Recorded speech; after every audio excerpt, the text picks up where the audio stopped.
Bueno, continuamos con nuestras grandes biografías. Einstein-Alberts. Continuamos.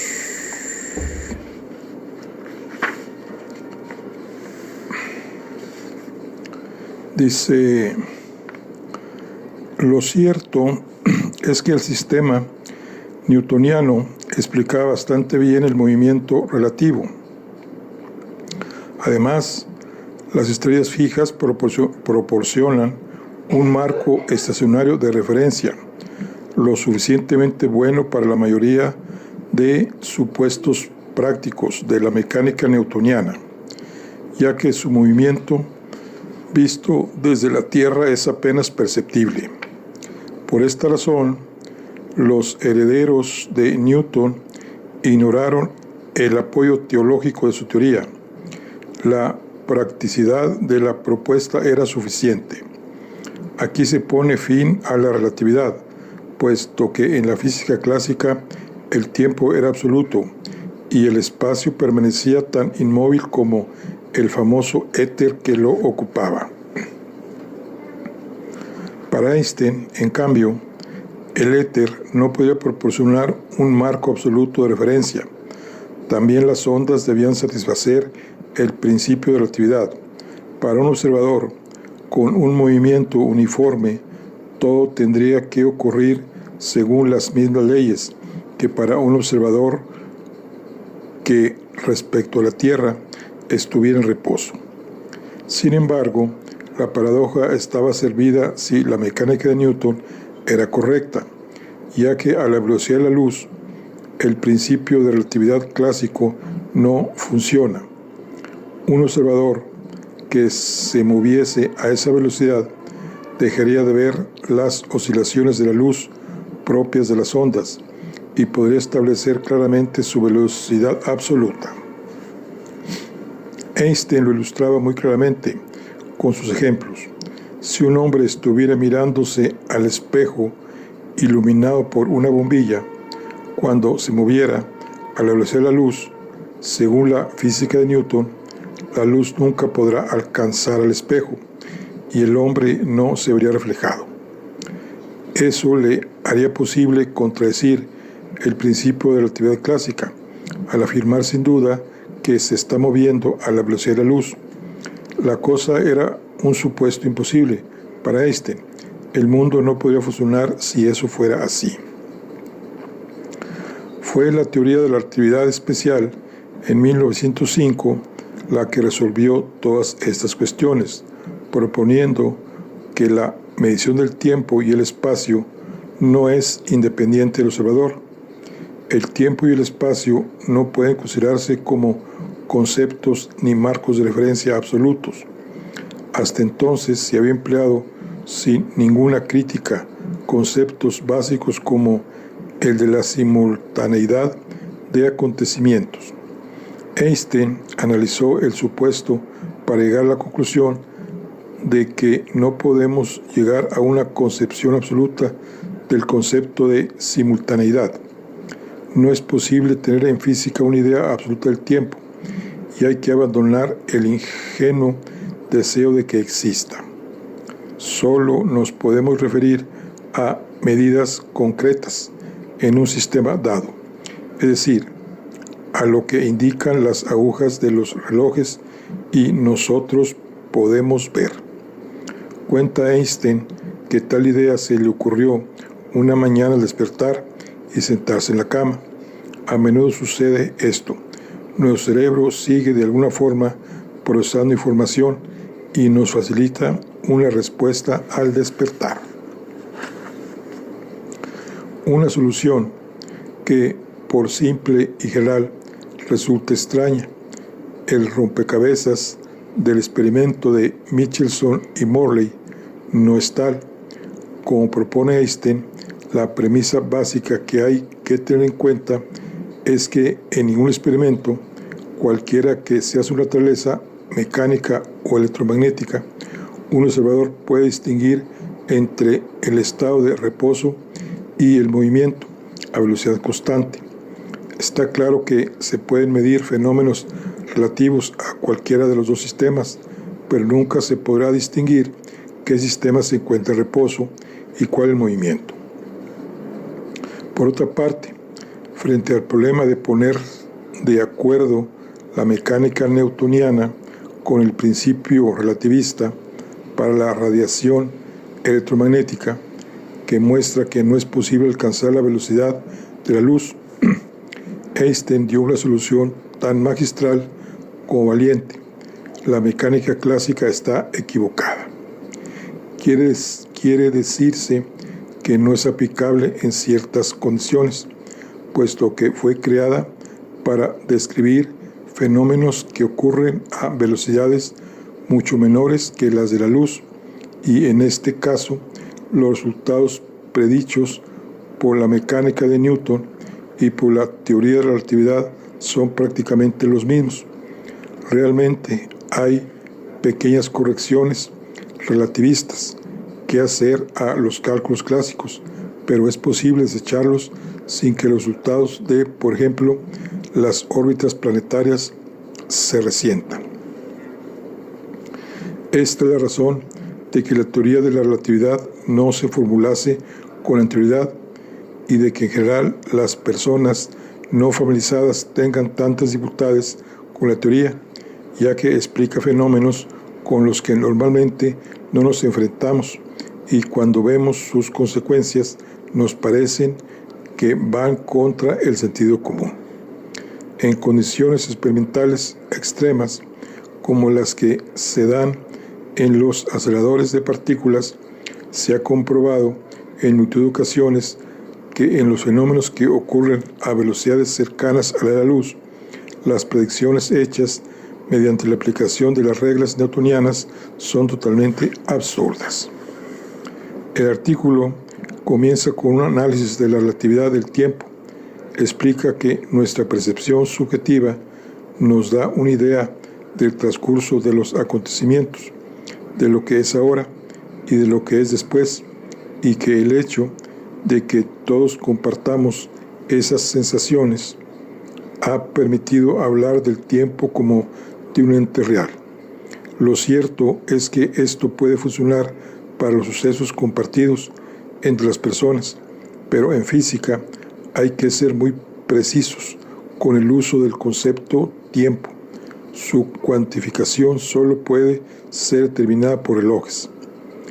En este contexto se define un reloj como todo fenómeno que se repite a sí mismo de forma periódica, como por ejemplo los días y las noches o los latidos del corazón.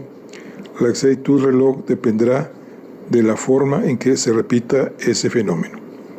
Cuantas más pequeños sean los intervalos de la señal, más preciso será el reloj.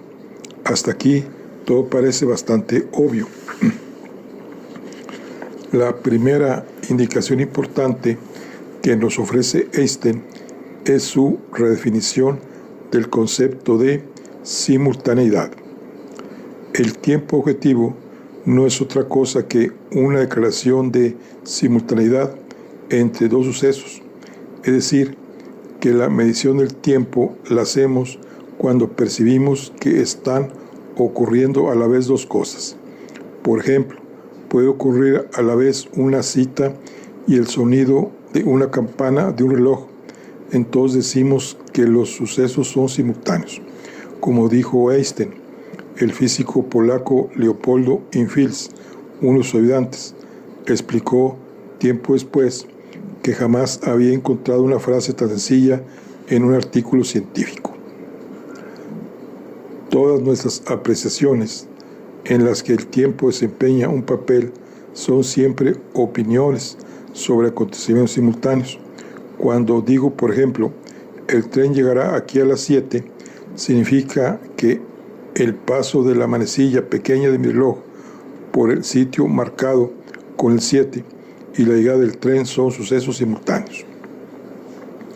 Normalmente decimos tiempo en vez de decir la manecilla de mi reloj, pero esto solo es adecuado para el lugar donde está el reloj, no para ningún otro. En palabras de Einstein, no vale cuando tratamos de conectar en el tiempo un número de acontecimientos que ocurren en distintos lugares. Tampoco es satisfactorio para conectar los tiempos y acontecimientos que ocurren en lugares alejados del reloj. En estas palabras se encierra un concepto fundamental. Todos damos por hecho saber a ciencia cierta cuando dos sucesos son o no simultáneos. De hecho, esa es la forma que tenemos de hacer que todo nuestro mundo funcione. Sin embargo, un análisis más detallado nos llevará a pensar que, dado que la velocidad de la luz no es infinita, los sucesos que observamos llegan a nuestros ojos algo después de que hayan sucedido realmente. Ocurre, claro está, que los sucesos que normalmente nos ocupan suceden a escasa distancia y, dada la velocidad tan elevada de la luz, los retardos producidos son irrelevantes. Pero imaginemos que queremos comprobar que dos sucesos ocurren a la vez en la Tierra y en la Luna. Entonces el retraso sí puede llegar a ser notable. La luz tarda unos 2 segundos y medio en ir y volver. Una opción sería sincronizar los relojes en la Tierra, comparándolos cuando estén muy próximos para eliminar las posibles diferencias, y después llevar uno de ellos ahí donde se necesita. Pero tenemos completa seguridad de que siguen sincronizados. Tal vez uno de ellos haya sufrido un retraso respecto al otro. La única manera posible entonces sería llevar un reloj a la Luna, medir el punto medio entre ella y la Tierra, y después emitir una señal luminosa desde cada lugar cuando la manecilla señale las 7 para comprobar que el suceso es simultáneo. Los relojes estarían sincronizados en ese momento. La simultaneidad nos la garantiza el hecho de que la luz se traslada en línea recta y a velocidad constante. A partir de ahí sería posible construir una red de relojes sincronizados. Einstein bromeó con este argumento mientras se encontraba persiguiendo un puesto académico fijo en alguna universidad. En mi teoría de la relatividad coloqué un reloj en cada punto del espacio, pero en la vida real apenas puedo permitirme el lujo de comprarme uno para mi casa. La mecánica clásica no le encuentro opción alguna a esta idea, pero ¿qué pasaría si uno o los dos relojes están en movimiento respecto al otro? Con la respuesta a este enigma llega una revolución a la historia de la física.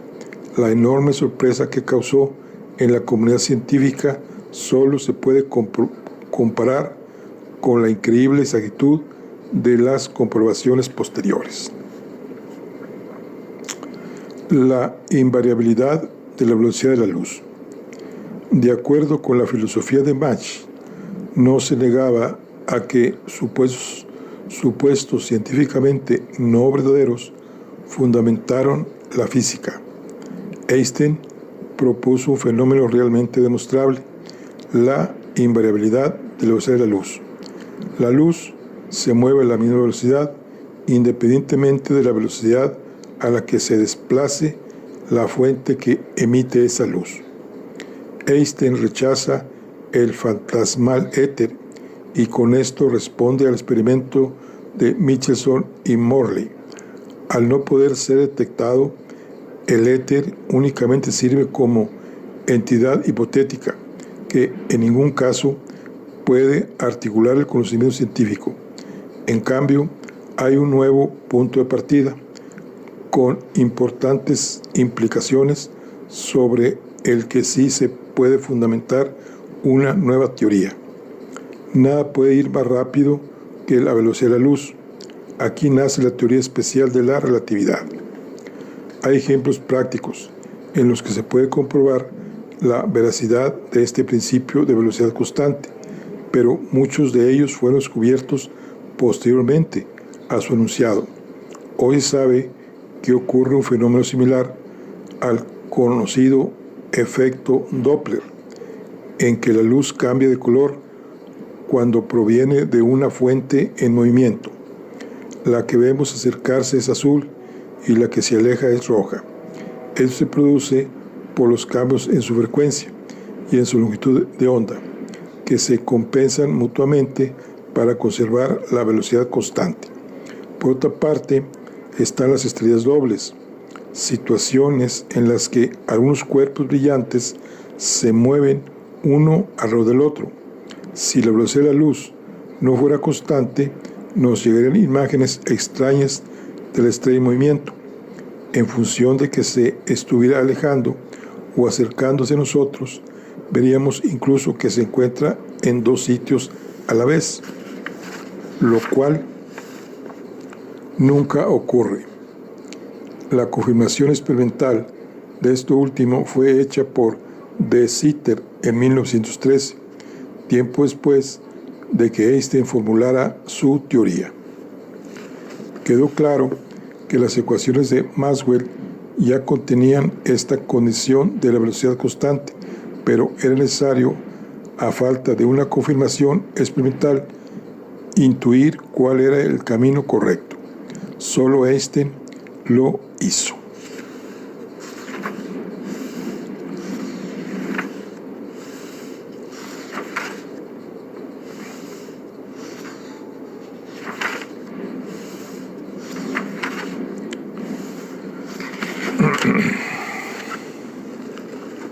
La luz es la medida de todas las cosas. Ningún acontecimiento que se produzca en el mundo puede ser observado sin recurrir a la información que perciben nuestros sentidos, y la más importante de todas es la luz. Las señales luminosas son nuestra principal fuente de información. Mirar un reloj para saber la hora o medir un objeto con un metro supone aceptar que la información que nos llega es fiable. Supone aceptar que se produce simultaneidad entre dos observaciones, entre el método que sirve de patrón y el objeto medido, por ejemplo. Pero ¿es absoluta esa idea de simultaneidad? Imaginemos un tren que viaja a una velocidad determinada. Pensemos en un observador que se encuentra en medio del tren y que oye a la vez dos disparos producidos en cada extremo del convoy. Para él, que viaja a la misma velocidad del tren, los disparos, ondas de sonido que se propagan por el aire a 340 metros por segundo, han sido simultáneos. Pero pensemos ahora en otro observador que esté situado fuera del tren y lo viera pasar cerca a una velocidad cercana a la del sonido. Este otro observador oiría primero, en cambio, el disparo efectuado en la pared trasera, porque a la velocidad del sonido se suma la del tren. Las vibraciones producidas por el disparo se mueven más rápido a causa de la inercia del aire. El disparo efectuado en la parte delantera le llega a menor velocidad, la velocidad del sonido menos la velocidad del tren. Nos encontramos con una aparente paradoja. Para un mismo suceso hay dos observaciones y las dos son verdaderas. La simultaneidad es relativa. La situación se vuelve más compleja si tratamos las señales luminosas en vez de las sonoras, ya que la velocidad de la luz se mantiene invariable, es independiente de la velocidad de la fuente que la emita. Esta vez, el ejemplo del tren, en lugar de fijarnos en los sonidos de los disparos, analizaremos qué ocurre con su resplandor. El viajero, situado en el centro del tren, recoge ambas señales luminosas simultáneamente. El peatón, que permanece fuera del vagón, también. Hasta aquí nada demasiado raro. Pero, ¿qué ocurre si el tren se desplaza a velocidades cercanas a las de la luz? Mientras que el peatón percibe simultáneamente las dos señales, el viajero sufre las consecuencias de trasladarse a altas velocidades, situación en la que la lógica no es tan previsible. El viajero percibe primero la señal procedente de la parte delantera del tren y únicamente después de mucho tiempo la procedente de la parte trasera, que le alcanza de forma lenta. Vemos que, a diferencia de las ondas sonoras, que varían con la velocidad de la fuente, la vibración del aire se suma o se resta. Al movimiento del tren, la velocidad de la luz permanece constante. En todos los casos, el observador exterior al tren habrá visto simultáneamente todas las señales. Esta es la relatividad de la simultaneidad de los acontecimientos. Definitivamente, como en el universo no existe ningún sistema absoluto de referencia, todas las observaciones, según Einstein, son equivalentes. La cantidad de sucesos que son considerados simultáneos en nuestro día a día es innumerable. El problema es que nosotros hemos fundamentado todas nuestras mediciones y sistemas de localización en el concepto de simultaneidad. Por ejemplo, exponer que un objeto tiene 1 metro de longitud supone aceptar que hay una concordancia simultánea entre su tamaño y el del otro objeto que sirve como patrón y cuya longitud se conoce. Con las medidas de tiempo ocurre lo mismo. Decir que es mediodía significa aceptar la simultaneidad entre la información visual que nos llega de un reloj y una posición determinada de la Tierra en su rotación. Poner en hora ese reloj tomando como referencia el de la televisión supone admitir que ambos pueden dar simultáneamente la misma información, pero es capital recordar que toda esa información nos llega gracias a la luz. Cuando nos movemos a velocidades muy inferiores a las de la luz, las leyes del sentido común se conservan, la noción de simultaneidad se mantiene, pero cuando nos desplazamos a velocidades cercanas a las de la luz, la situación cambia. La noción de simultaneidad pierde su carácter absoluto. La información que pretendemos simultánea ya no es unívoca, se convierte en relativa. Dos sucesos que acontecen al mismo tiempo en un sistema de referencia pueden perfectamente suceder uno antes que otro o uno después de otro en un sistema diferente. Es necesario aclarar que la invariabilidad de la velocidad de la luz es válida en el caso de movimientos uniformes. En aquellos en los que existan movimientos de aceleración, la cosa cambia. Un observador acelera con respecto a una fuente luminosa. Obtendría valores de la velocidad de la luz más pequeños que un observador en reposo. De tal modo, con este principio en la mano, Einstein pudo responder a la pregunta por la simultaneidad cuando algún observador se encuentra en movimiento. Ya vimos el caso de los dos relojes situados en puntos lejanos, que se emitían unas señales de forma sincronizada. Estas llegaban a la vez a un observador que se encontraría en el punto medio de ambos, algo más tarde por la distancia que los separa, pero la situación cambia si además del observador estático tenemos a un observador en movimiento desplazándose desde el reloj situado en la Tierra al que se encuentra en la Luna. Este observador, al pasar por el punto medio, se encontraría con que las señales paradójicamente no coinciden. Para Einstein, esto no tiene nada de paradójico. El observador en movimiento que salió desde la Tierra está más cerca de esta que de la Luna cuando las señales luminosas salen de los relojes, motivo por el cual recibirá antes la señal de la Tierra. Un poco después, cuando llegue al punto medio, recibirá la señal procedente de la Luna, al mismo tiempo que el observador estático que ya se encontraba ahí. Para uno, el estático, las señales han sido simultáneas. Para el otro, en movimiento, no.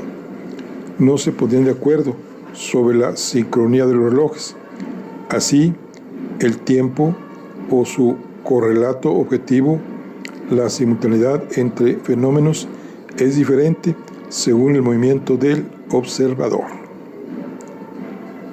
Hasta ese momento, nadie había contradicho que los instrumentos que medían el tiempo, y para el resto de los mortales que no tenemos otra forma de aprenderlo, el tiempo en sí eran los mismos independientemente de que los relojes o los observadores estuviesen o no en movimiento. En su artículo, Einstein continuó con las fórmulas matemáticas que describen las relaciones existentes entre la manera en que un reloj en movimiento y un reloj en reposo marcan el tiempo, teniendo en cuenta el principio de relatividad y el de la velocidad constante de la luz. Hay que señalar que la expresión matemática de estas ideas resulta sorprendentemente sencillas. Cualquiera con unos conocimientos algebraicos básicos podría comprender la formulación, aunque no la vamos a exponer aquí.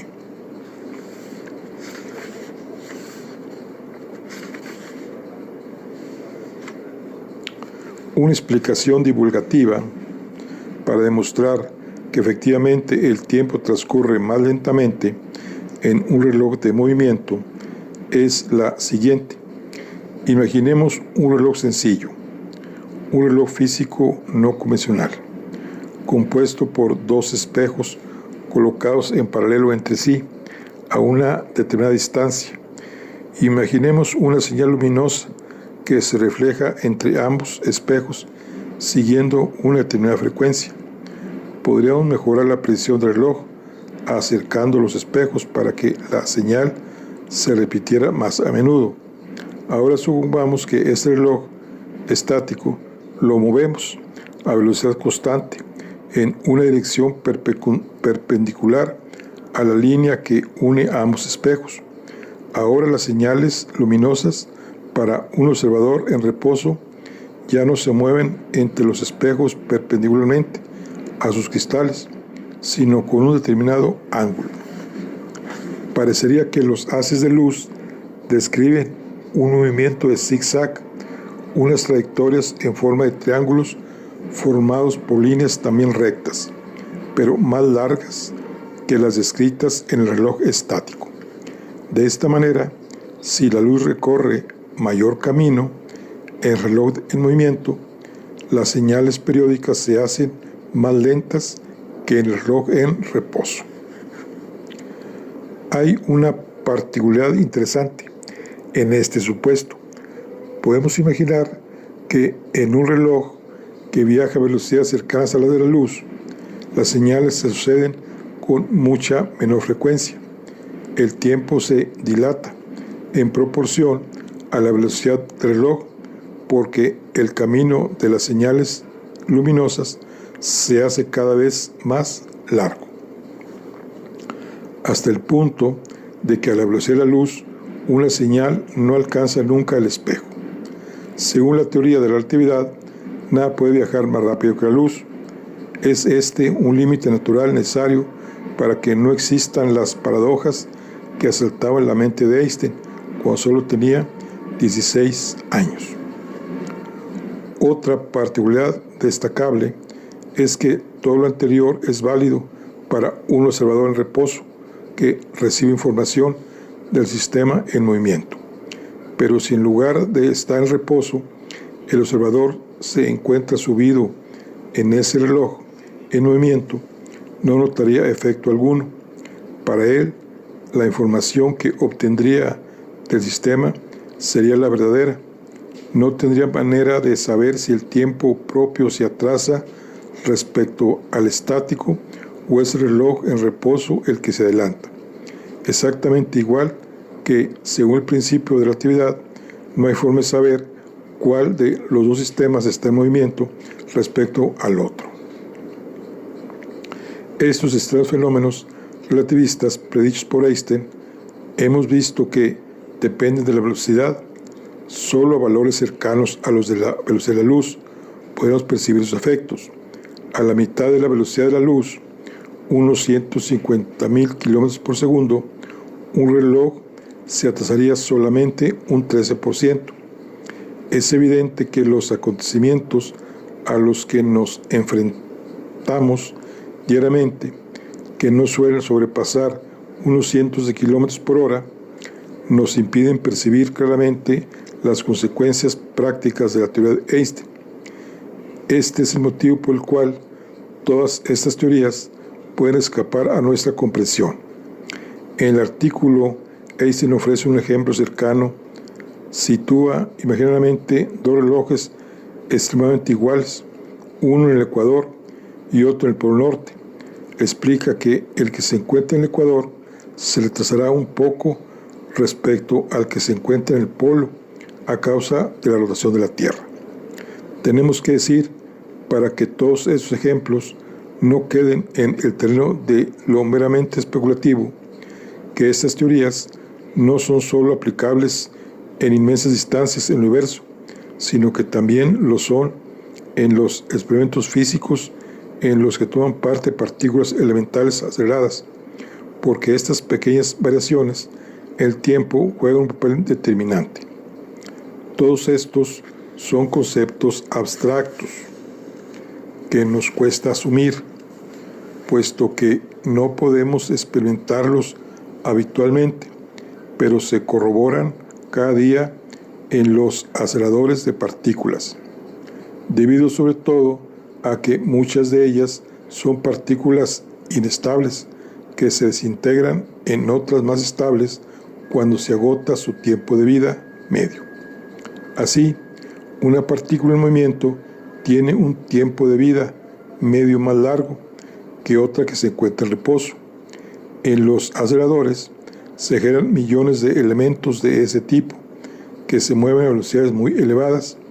Las mediciones efectuadas muestran que efectivamente las predicciones hechas por Einstein se cumplen con exactitud.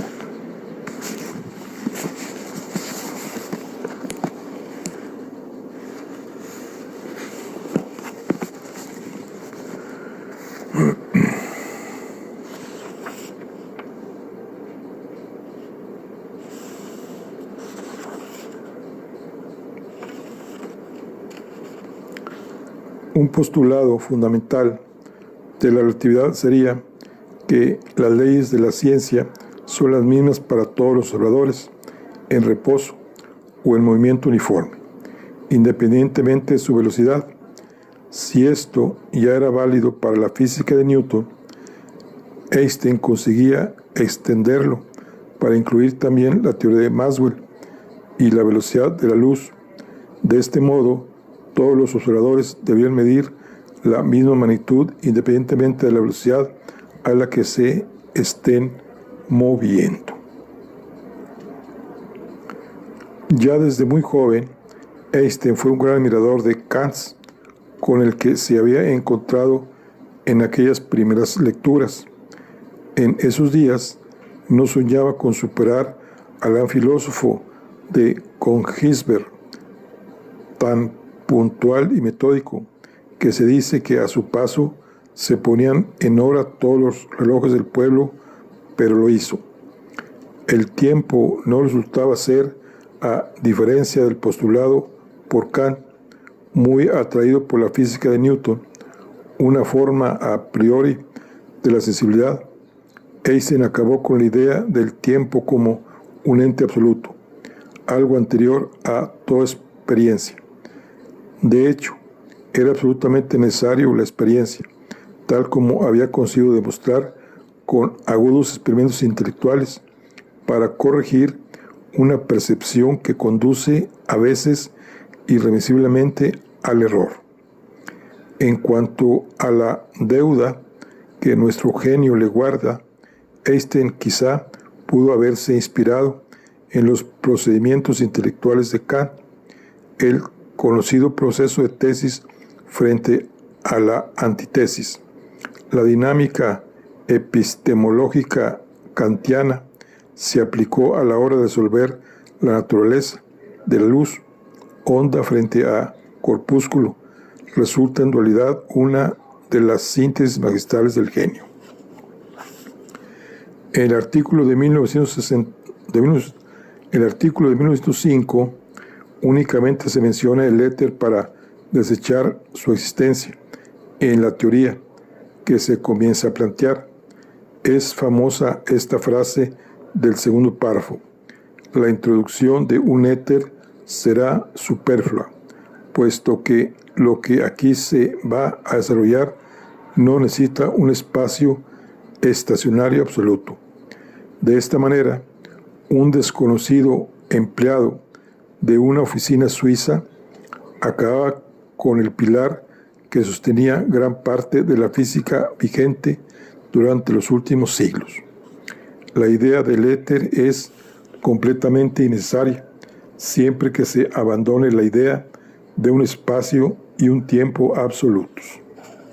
Ahora, según Einstein, el principio de relatividad con el que nace una nueva concepción de la física no es una deducción procedente de la teoría, sino un axioma que la fundamenta, a partir del cual se obtienen las consecuencias. El principio de relatividad no necesita ser demostrado experimentalmente, porque, al contrario que el éter, no ofrece paradojas, aunque puede escapar a nuestro sentido común si las conclusiones derivadas de la teoría no están de acuerdo con los fenómenos observados. Simplemente no podrías decir que este principio es erróneo. Ya hemos comentado que Einstein tuvo predilección metodológica por la teoría frente al experimento. De igual modo, prefería el razonamiento abstracto a la deducción matemática. Por ello, la primera parte de su trabajo sobre la teoría especial de relatividad carece casi en su totalidad de fórmulas, y el resto de su obra sucede lo mismo. No está compuesta principalmente por demostraciones matemáticas. Quizás se debiera a esa excepcional capacidad intelectual para visualizar de un modo simple situaciones matemáticas complejas. Un ejemplo de esta habilidad es la ocasión en la que Einstein viajaba en tren mientras contemplaba la famosa torre de reloj medieval de Berna. En ese momento se preguntó qué estaría viendo si viajara a la velocidad de la luz. Según la teoría de la relatividad que estaba desarrollando, desde su punto de vista parecería que el reloj de la torre estuviera parado. Entre tanto, la manecilla de su reloj seguiría marchando, aunque en realidad se moviera más despacio. El tiempo transcurría más despacio a medida que el cuerpo se acercaba a la velocidad de la luz, hasta detenerse por completo al alcanzarla. En cuanto al tiempo real, si es que se permite utilizar esta palabra, ya que para Einstein ese concepto no existe, el reloj de la torre y el suyo propio serían coincidentes. El tiempo absoluto no existe, depende del punto desde el que se mide. No se puede medir de otro modo. Las posibilidades que se desprenden de esta teoría son casi siempre sorprendentes. Uno de los ejemplos que mejor ilustran estas consecuencias extravagantes es lo que se denomina la paradoja de los gemelos. En ese supuesto, un gemelo se queda en casa, mientras su hermano emprende un viaje espacial a una velocidad creciente, cada vez más cercana a la luz, según se desprende de las teorías de Einstein, cuando el gemelo regresa a la Tierra, será más joven que su hermano, porque su tiempo relativista habrá transcurrido más despacio a lo largo del viaje, mientras que el gemelo estacionario habrá permanecido en un tiempo normal.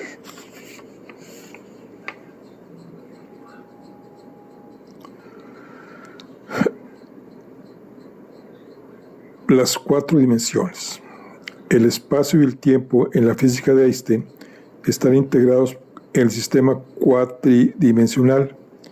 Ya no son suficientes 3 coordenadas para situar un objeto. Ahora es necesario añadir el componente temporal. De esta manera, ya no hay referencias comunes para diversos observadores de un mismo suceso. Por eso hay que encontrar nuevas variables del sistema que se mantengan constantes. La velocidad de la luz y los intervalos espaciotemporales.